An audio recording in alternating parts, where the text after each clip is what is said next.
All right, so we're back talking about section 4.2, the exponential function. The last video, we talked about how the basic exponential function goes through the point 0, 1 and has a curve that looks like that. So now we're going to incorporate the idea of e. We're going to use it as an exponent a lot, so I think I call it exponential e, but it's also irrational e. It's an irrational number. So we got the squiggle line. It's approximately equal to this decimal, but it's dot, not dot, because it never terminates and it never repeats. Like pi, if you look at pi in your calculator, you'll see it's like that as well. So we haven't seen E as much, and you may have never used that on your calculator, so this might be a new button you get to use. So make sure you have located that on your calculator. You probably have it in two places. One place, it looks like just E to the exponent x, and you've got to put in a 1 to get it to say this.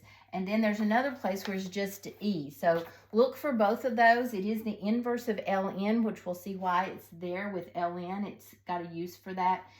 ln is a type of logarithm. We'll be talking about that later. But right now, we just like to get used to using the E button, finding that value. So take a minute and do that, please. And then we're going to graph, for example, f of x equals e to the x. So find that E button, and let's see how that looks.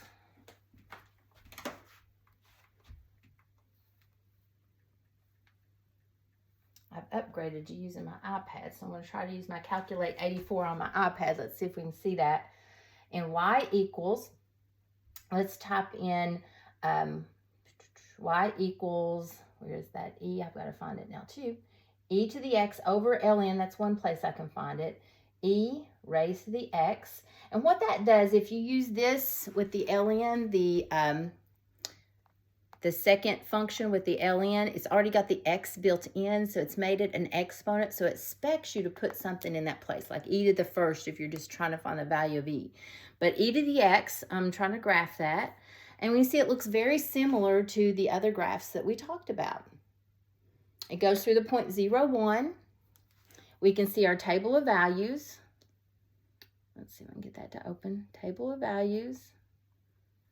And it should, there is 0, 1. Goes to the point 0, 1. And then 1 with E. Remember I told you should always have the point 1 and the A value.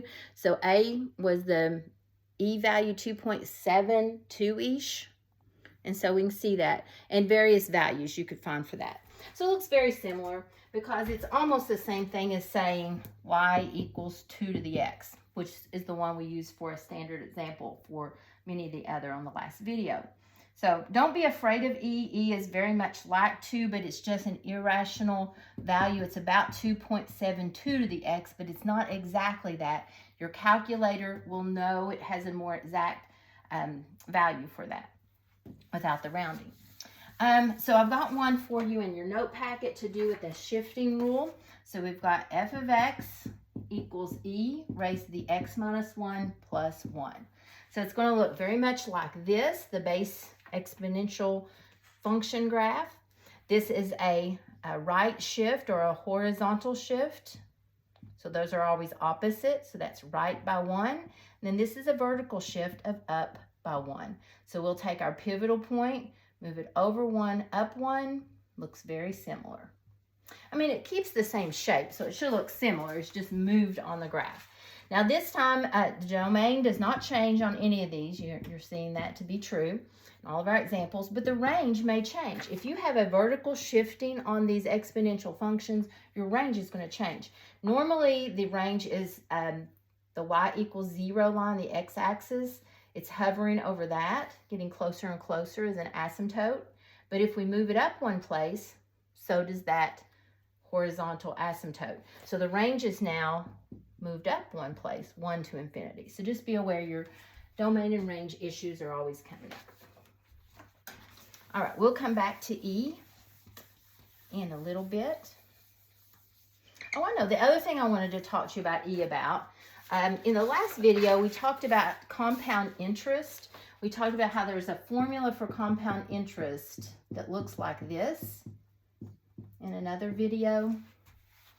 And we put in different rates. N is how your money is compounded and T is time.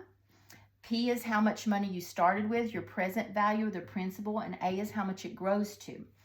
So we use this formula if we have a measurable increment of time. Again, if it's measurable. So that would be like quarterly. If it says your money or whatever it's compounded quarterly, we'll put in N is 4. If it's monthly, that's 12 times a year. So N is how many times your money is compounded per year. The compoundings per year. And then T is how many years. So N times T gives you the total compoundings all together. So a common thing would be house payments or house mortgage. If you pay monthly, so N would be 12, and then your mortgage is for 20 years. So how many total times are you going to make this payment if you just make it on time throughout the length of the loan, don't pay it off early? It'll be 12 times 20, 240 payments. Ouch, that's a lot. It seems like a lot, right? It is a lot. But that's what N times T means, the total compoundings. So it works in our favor as well as against us. If you're putting money in the bank and trying to grow a 401k or something, it's compounded for your gain. So you put in how it's compounded, how many years. So the more years you've got, the longer it's got to grow. You crunch your principal into your formula and it tells you how much your money grows to in time. It's a real handy formula. All right, so that said, what's new in this video is the continuous compounding. If it's compounded continuous, let me see, I'm spelling that continuously. Okay, I can do this. Continuous compounding. All of this formula becomes A equals PE to the RT. That magical E value that we've been talking about, this mysterious E value. Just like how pi shows up with circles when we're talking about finding the circumference of a circle, it's pi, the magical number pi, times the diameter, the length through your circle. So E kind of just shows up in some calculations. The smaller amount this increment of time is, if we were doing a compounding interest daily, then every minute, then every second, every instantaneous continuously.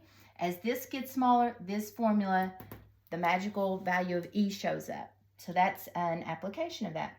We're also going to use E when we talk about some of the science in the last section of this chapter. We're going to see it as well with half-lives and doubling times and things like that.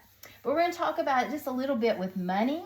If we were doing a money type of problem and we wanted to start with a certain amount of money, say you had $200, and we wanted to know if we invested it at a rate of 6% for 5 years, rate times time. See, it's an easier formula for us to deal with.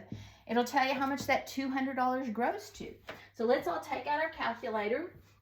And aren't you curious? Is it going to be $300? Will it grow to $1,000 in 5 years? What do you think will happen? So let's check that out on our calculators.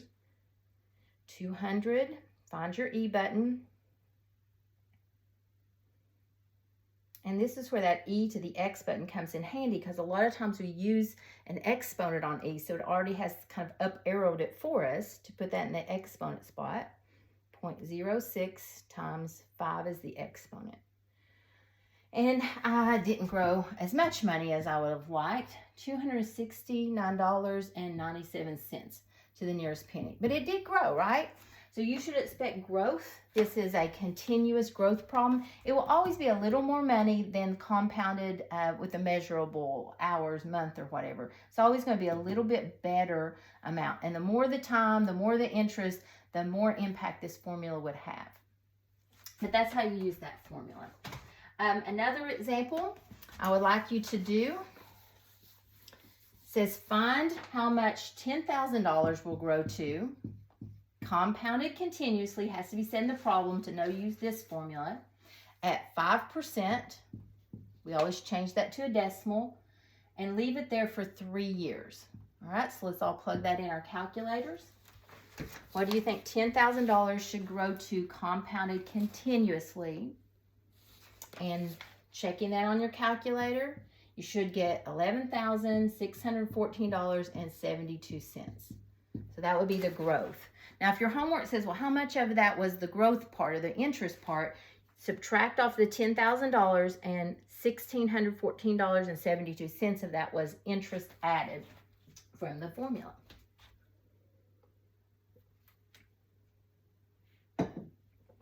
All right, let's see, what else do we need to talk about?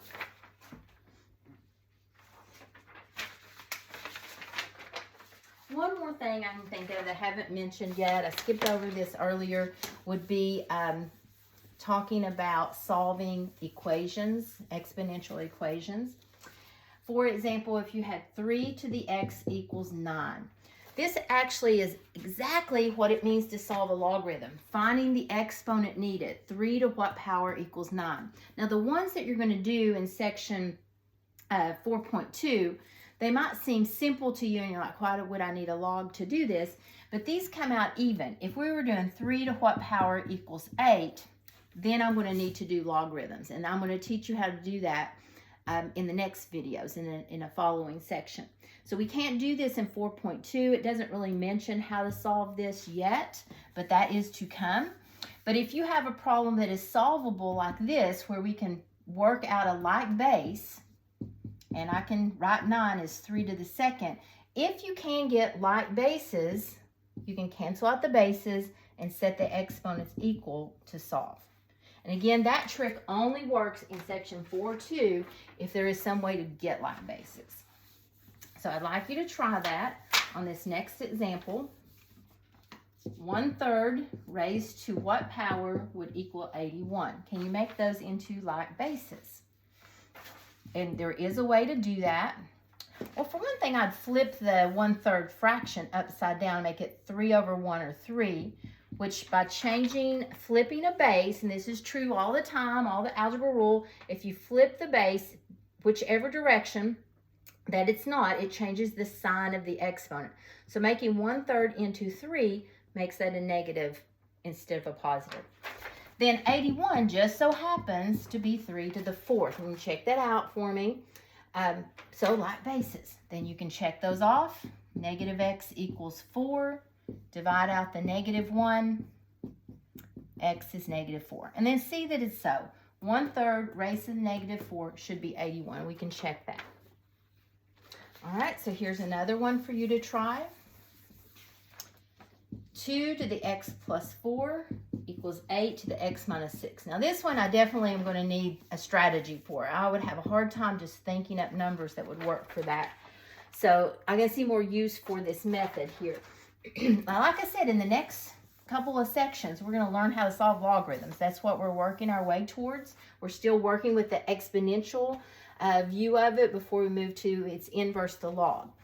But to work this, we can make these like bases. 8 could be written as 2 to the 3rd. Did y'all know 2 times 2 times 2, 2 to the 3rd is the same thing as 8. So we can write that with a base 2. So all the things you'll encounter in 4.2, there is some way to make those like bases. If you can get like bases, you can cancel out the bases and set the exponents equal. Vice versa, if you can get like exponents, you can set the bases equal. It works that way as well. Whichever way you can finagle that around, get it to work. So this is now solvable for x. Distribute. Bring your x to the same side. Solve our algebra resulting problem. And if I would have just known to guess that, x is 11. We could check that out, make sure that that works in the original problem. Put in 11 here. And you know, guys, that's true. When we're solving these equations, really any of the problems that we've worked in the previous section, if you want to know if you got the answer right, if it's an equation, you can simply check it back in. You can check your own work here and know for sure if you got it right. Is 2 to the 15th power the same thing as 8 to the 11 minus 6 fifth power? All right, check that on your calculator. And quick check, 2 to the 15th, 8 to the 5th. And if they're the same answer, we know for sure we got that right. Okay, one more example. Try this one. 3 to the x plus 1 equals 9 to the x minus 3. Again, we can make like bases out of this. 9 can be written as 3 squared. If you can make like bases, then the bases can be canceled out. Set the exponents then equal, and then solve that for x. Like I said, we'll learn a better way, I guess I might even say, of working these in a later section. We get x is 7. Again, check that in the problem. Make sure it works. We'll be learning a method where we use logarithms to solve this while we're working through this section, exponential and log functions. But some special problems you'll encounter in 4.2 where you can use this trick for the time being. All right, see you in the next video.